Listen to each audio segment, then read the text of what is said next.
So I want to say something, and I want this to actually sit with you for a moment. If you live in the United States of America, then you already live in a fascist country. Now, I know that sounds extreme to some people, but honestly, only to people who haven't had to live under it. Because for Black people, this isn't some new realization. Like, we didn't just wake up one day and decide, oh, this feels like authoritarianism. We've known it. We've always known it. And I think that's the disconnect with a lot of people. When people hear the word fascism, they think it has to look a certain way. Foreign, overseas, disconnected from us here in America. But fascism isn't just flags and uniforms. It's when the law works for some people and against others. It's when violence is justified as long as it's done by the state. And that's not new here. James Baldwin said something years ago that stuck with me.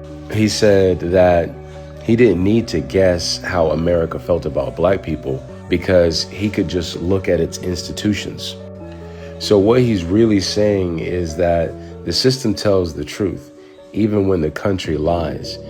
And if you're honest about history, we were living under fascism long before everyone used that word comfortably. Jim Crow wasn't just racism, it was law. It told you where you could live, where you could eat, where you could walk, and whether your life would be protected. And if you stepped outside those boundaries, the state didn't rush in to save you. It looked the other way. That was by design. Angela Davis talked about this too. She explained that when people ask how could fascism happen here, they're asking the wrong question, because fascism doesn't show up all at once. It's practiced, it's tested.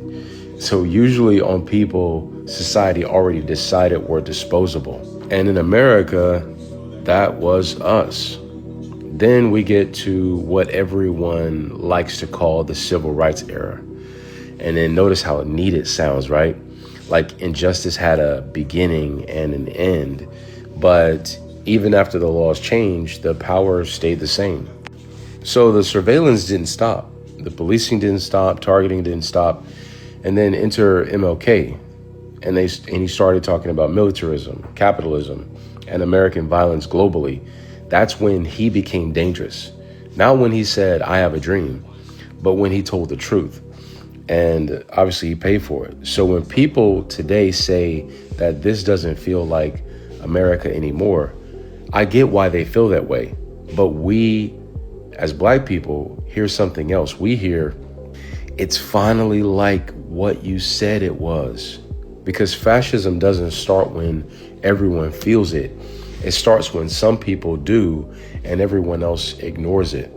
And that's the part we're in now. Shalom.